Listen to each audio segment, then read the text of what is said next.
Game. Ngayon. What up? Dito pa rin tayo sa The Crib para sa TKOK. Maraming salamat kay Tukin, tsaka sa lahat na nandito ngayon, 420, kila Boss Rons, Crime Mobster, Respektado, Rapscap, sa TK, B-Tugs. Tapos nga pala, yung maraming events ngayong April. Suportahan natin sa April 6, yung Hip Hop Awards. Tapos April 13, Part 2. yung part 2 ng Abra Ron Henry. Kaso wala si Looney. Tapos yung isa pa, meron pang isang event, Greyhounds tsaka si Matas sa Strip din, April 12. Tapos yung mananalo nga pala na The King, natatanghalin na The King of Crib.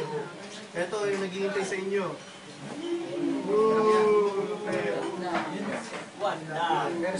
Tsaka isang damukan na respeto. Hindi kayang takot eh.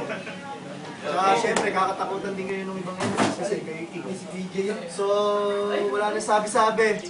Ito mga bigat din tong battle na to. Ewan ko kung may bad blood yung dalawa. So sa kanan ko YC from Rapscap Music, binabati ko nga pala yung 420, saka yung PK, saka sa lahat ng tao yung punta dito. Hira! Kaliwa. Yo, Tupa, Crime Mobster, Blind Drive, binabati ko lang na dito. Hira!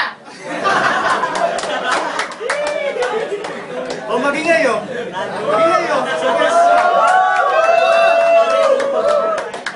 T-shirt. I love Baguio. Labag yun. Bro. Para sa'yo.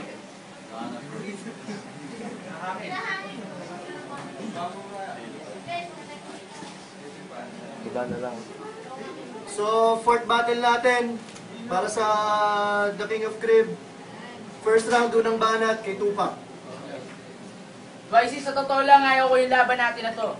Kasi alam mo, kaibigan kita. Best friend kita. Pag may kaaway ka nun, pinagtatanggol pa kita, di ba? Naalala mo pa ba pag nandito tayo sa inyo? Sabay pa tayo kumakain, sinusubuan mo pa nga ako. Pag nag-aaway kayo ni Pipo, inaawat ko kayo. Magpapasalamat ka sa akin nun, inaakap mo pa ako.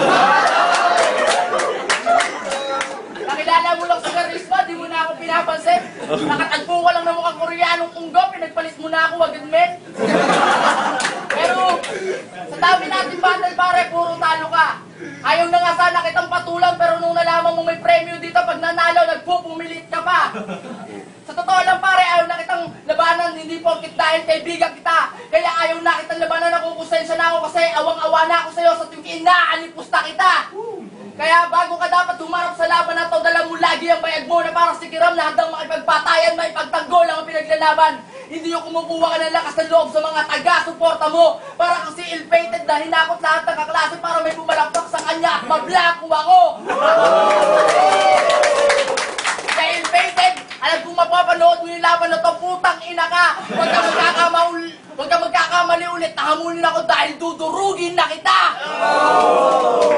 Una-una di kita pinaghandaan, kaya yung laban natin naging ganon. Pwes, hamunin mo ulit ako at malalaman mo kung sino yung Tupac na hinahamon mo ngayon. Time. Yo! Unang banat. Yo! Nagpapasalamat nga pala ako sa lahat na bumubuo ng The Crib, ng TK, at lalo na kay Boss Tukin kung ba't binigay niya sa akin yung laban na to.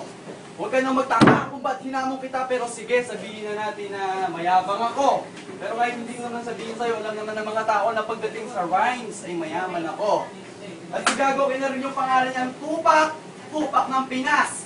Lahat ng sulat mo pilas. Wala kang karapatang maging Tupac kasi wala kang sukat at tigas.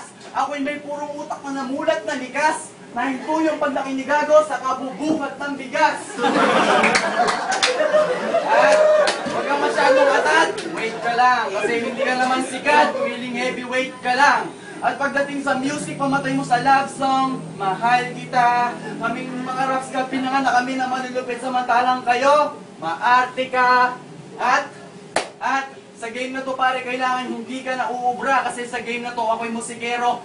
Ako'y musikero sa isip at sa puso na may dugong. Maharli ka, ikaw ay sisiw lang. Oo, talagang sisiw ka lang sa mga kuko ng gutom na agila. Kaya paano kayo mag-frustrate kung lalabas pa kayo ng mixtape, nakakabulo kayo ng sistema today? Kasi kung pakikinggan nyo, lahat puro fake. At alam ko kung ba't hindi pa kayo nagpapakasal ni Danica kasi wala kang pambili ng wedding ring. Kaya nung nakanak si Gago, binigyan niya si Danica ng winil, ding ring. Amina, alam mo yan. Ikaw ay tambay ng saka. Time. Round 2. Tupak. Yo, yung pagbubuhat ko ng bigas, di ko alam na isusumbat mo sa akin yun ngayon.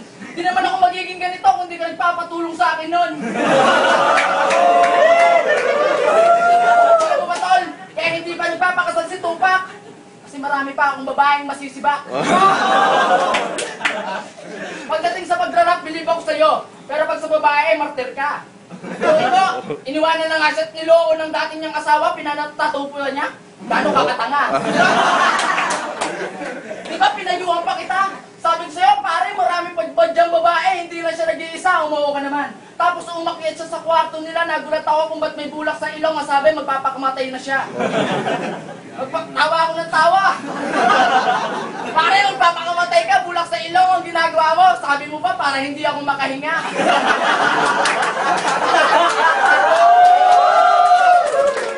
Pero, itapat ko sa akin ng mga bara mo, kulang pa rin ng mga rima mong pinakamahusay. Dahil sa labanan na to, walang epekto sa akin yan na talab dahil ako ang pinakabarako na tunay. Kaya tatarakan kita at babaragan kita na ipapamukha ko sa iyo sa ganitong labanan. Hindi mo ako kakayanin kahit mag-practice ka man habang buhay. Kaya yung banat ko na to, simple pa lang. Pinapaunawa ko lang sa iyo na sa ganitong labanan, nag-aaboy na ako gunggong habang sinisindihan ka pa lang. Yung pagkatalo ko, aminado ako doon. Pero yun na naging solusyon. Kung bakit lalo ako naging determinado, umahon sa akin pagkakabaon. Kaya muling nagbabalik at Tupac na matagal nyo lang hinahanap na naging phobia sa lahat ng naging MC dito at gumawa ng record na tinumba lahat ng rapper na nakapalimot sa atin ngayon. Tangina mo.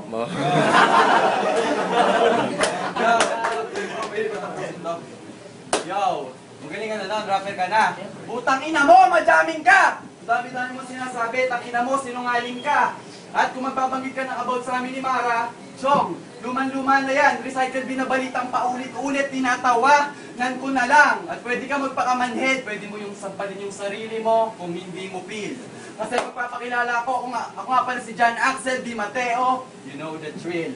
Kasi putang ina, nung last battle niya kay El Pated, wala kang ibang nasabi. What the words you say? Walang defense yung litin mo, walang kasiguraduhan yung delivery at ang bobo mo mag-wordplay. At kamukha ni Gago yung daga sa eyes of the age. Dahil sa akin ay plakda. Dahil sa kadabalang bibitawan ko ay parang makikipagbarilan ka kay Nicolas Cage. At may sinabi sa akin yung isang kagrupo mo, ako ay na-attract na nakaganon pa daw si Tupac habang nanonood ng Be Careful With My Heart. Han, sino sasabi sa mistake dito? Ano mo? Wala naman, pero sige sabihin na natin na oo. So ikaw lang ang may alam. Natatandaan mo ba nung first battle ko sa Silveta, tinalo mo ako, so eto na yung time na hinihintay ko.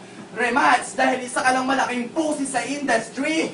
Nicki Minaj, dahil sa akin ay madadapa ka, motherfucker, kapag pinilit na sumundot pa. Uncle Breaker, ako'y babangon sa ataon na sabay sasakalin kita. Undertaker. At yung GF mo, simula nung naging kayo, never nakipag-torrid sa'yo. At ang tanging pabaon lang ay flying kiss. Pag-uwi mo sa bahay nyo, inahanting ka ni Danica, pagbukas mo na pinto, sasalubong sa'yo. Flying kick. Ha? Ina, flying kick. Time.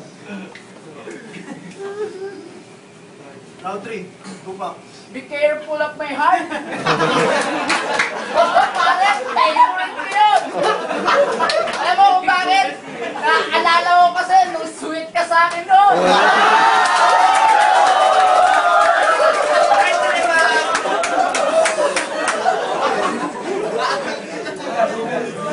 O, tangin na, salamat nga pala kay Tukin at sa bagong bar na pinatayo nyo. Kami nagtatakbo ko lang ba't inimbitan nyo to. Tangin na, Tukin, alik yan. Maraming sabit yan. Wanted pen at kung ano-ano pa. Tanga din yan. Kaya kung asawa, putang na inuwanan siya, pinatato niya pa. Eh, saan pa kalabas ang ulo? Eh, pinimpogi ka lula. Yung napangasawa mong pinagmamalaki mo, may abs sa mukha. At pagkatalo mo sa akin yan ang gusto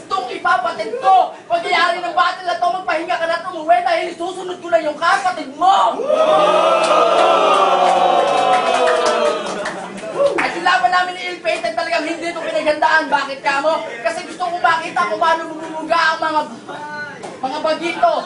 Pero doon napatunayan ko pare, sa laban natin dalawa at sa tagal na natin naglalaban, minsan di ka nanalo. Pero pagyayari ng battle na to, magkaibigan pa rin tayo. At gagawin mo pa rin kung ano yung ginagawa mo nun. Ang sinabi ko, tsupa! Tsupain mo ako ngayon.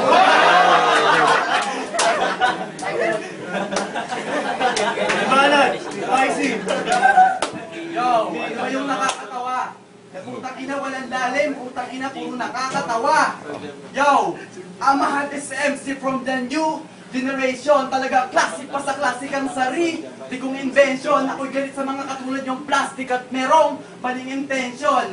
O patikimin kita na ganitong klaseng conversation at rektang tinta ko sa paguhit ang magsisilbing infection. Ha? Tangina, kasi kanina pa kita kinain sa harap nila pagkatapos kong eleksyon. Kasi parang pinag 1-1 nyo lang si Arwin Santos at Lebron. Sa akin ay marami naghahamon pero hindi na bago yon. Naalala ko sinabi ni Kritiko na paano mo naman kinain si Diwan eh ang taba nun. At kada metaphor di kakalat sa utak mo na parang lason. Dahil kahit sumigaw ko pa ng ahon ay hindi na makakabangon. At yung putang ina Kito na yan, hindi hinahamon ako. Bago ka humarap sa akin, putang ina, kapag-aralan mo muna mag-ayusin yung sintas ng sapatos mo. Yo! At nung battle ni Limpy at Pokraisi, napakabobo mong mag-judge. Sobrang kapal na mukha mong hamunin si Prime o yung mga lies mo. Wala namang punch, kaya walang hihirit dahil sa akin yung round 3 na to. This is my time. After mo dumuti sa TV48, chuchupain mo si Double P sa bahay nyo. Sideline. At pagpapatunay ng talagang bulag ang inyong mga bara. Blind rhyme. Dahil kahit ang hindi ka, bakas pa din sa mukha mo na kriminal ka. Joker. Na parang na sila sa nakatalikod na baraha, kaya talagang masisilat ka. Joker. Oh, Doc Rick, magingay para sa First judge, Killer. Magaling, guys, magaling. Spicy, malalim. Magaling mag-deliver si Tupac. May power yung delivery ni Tupac. Kaya lang sa ganda nung lights ni Spicy, nagawang i-rebuttal ni Tupac. Kaya para sa akin, sa laban daw sa Tupac. Second judge. Hirap pag-judge, pero konti lang naman pero konti lang naman, konti lang. Medyo, lahat sila matindi binibitawan nila ng mga baliktasan. Kaya, konti-konti lang. Kaya pasaya sa hindi ko naboto. Tupak. Tupac daw. Diwan. Bars over joke kasi yung nangyari. Mas patindi yung mga jokes ni Tupac. Taste na kami ni AC. Ito pa ako. T1. Ganda yung concept, kahit yan, i-restore ko. Breakdown ko lang para maintindihan ng lahat. Round 1, pantay. Magaling. Kung meron pa sanang mas maraming time na allotted para sa battle na yon, marami pang sasabihin si Twice. Kaso talagang 90 seconds lang, so kailangan stop na talaga. Pero sa battle na yon, mabigat yung mga lines ni Twice.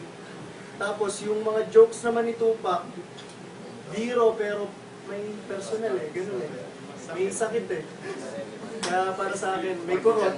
Ganun, may kurot. May kurot. Kaya please be careful with that.